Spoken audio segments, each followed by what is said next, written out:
Le Conseil des ministres a adopté en sa séance du jour un décret portant création de la Société des aéroports du Burkina Faso et ensuite un décret approuvant les statuts particuliers de cette société.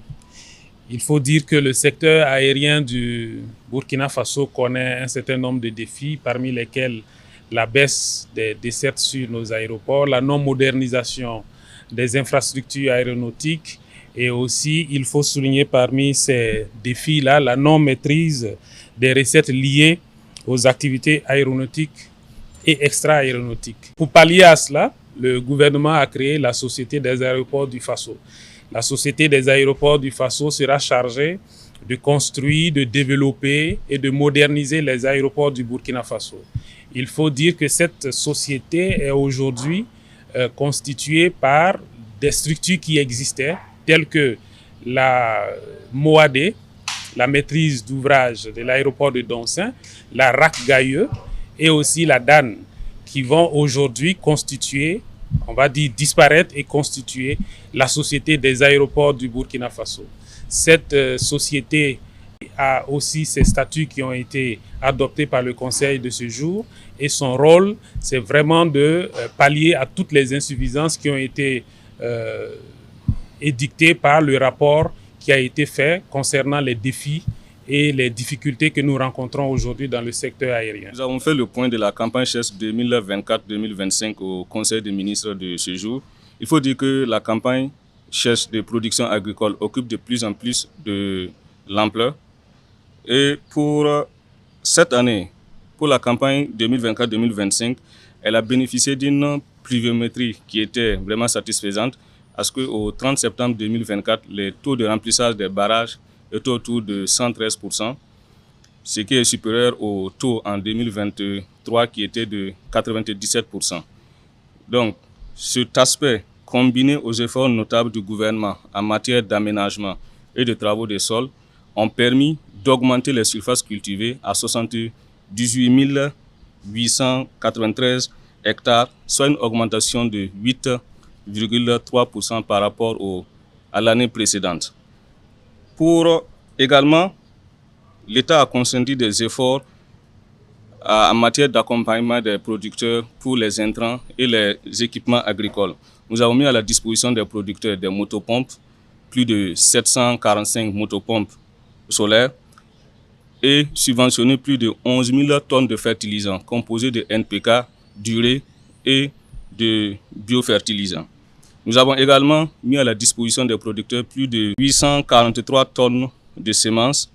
Et pour cette campagne agricole CHESS, nous avons introduit de nouvelles variétés telles que le cacaoyer et la banane plantain.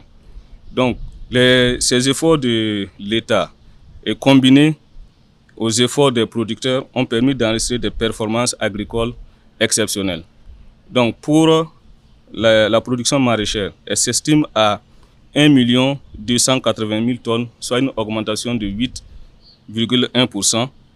Pour la production céréalière, elle a été de 52 519 tonnes, soit une augmentation de 31%, dont 2 957 tonnes de blé. En rappel, le blé a été introduit pour la première fois au cours de cette dernière campagne agricole CHESS. Et nous avons également produit plus de 41 569 tonnes de riz. Pour les tubercules, nous avons produit 59 971 tonnes, soit une augmentation de 246%. Et pour la pomme de terre, nous avons produit 42 000 tonnes, soit une augmentation de plus de 388%. Donc, ces résultats traduisent l'impact des investissements de l'État, l'accompagnement de l'État en matière technique et également l'engagement des producteurs à produire plus. Donc, nous tenons à féliciter l'ensemble des acteurs au sein du ministère et les producteurs. En perspective, nous sommes en train d'améliorer la mobilisation de l'eau au niveau du pays pour produire plus au cours des campagnes CHESS à venir. Donc, actuellement, l'ONBA est en train de faire le curage et la réhabilitation de plusieurs barrages sur le territoire national afin que nous puissions produire de plus en plus fortement en campagne CHESS. En sa séance de ce jour 18 juin 2025, le Conseil des ministres a adopté le décret portant création d'une brigade dénommée Brigade Labal. Alors, face à la montée préoccupante des actes d'incivisme, du non-respect des règles d'ordre public, de la déclaration de la salubrité urbaine et du relâchement généralisé des comportements sociaux dans les espaces publics, tels que édictés par nos valeurs culturelles, il apparaît nécessaire de renforcer les mécanismes de régulation civique et de discipline sociale au sein de notre société. Malgré les efforts des forces de sécurité, force est de constater que certaines personnes cernent difficilement le message. Il n'est pas rare de constater toujours des gens qui ne respectent pas les règles de la circulation. Il n'est pas rare également de constater des gens qui se permettent toujours de commettre des actes d'insalubrité dans les espaces publics, de jeter des ordures dans les caniveaux, et cela nous est contraint à prendre un texte pour créer cette brigade afin de mettre fin à ces pratiques. Convaincu que tout part de la discipline, qu'il s'agisse du développement économique, qu'il s'agisse de la santé publique, qu'il s'agisse même de l'image du Burkina Faso au niveau international, qu'il s'agisse de l'enseignement de qualité, le ministère de la Sécurité a proposé la création de cette brigade qui se veut être une structure de mission, et ce, pour administrer l'ordre et la discipline. Cette unité opérationnelle aura pour vocation de soutenir la reconquête de l'autorité normative de l'État en assurant une présence de proximité, une action éducative et une interpellation à visée corrective face aux manquements récurrents à l'ordre public. L'objectif principal du décret est de doter l'État d'un instrument civique de régulation sociale capable de constater les manquements aux règles élémentaires de discipline, de civisme et de salubrité, afin d'agir en complémentarité avec les autres forces.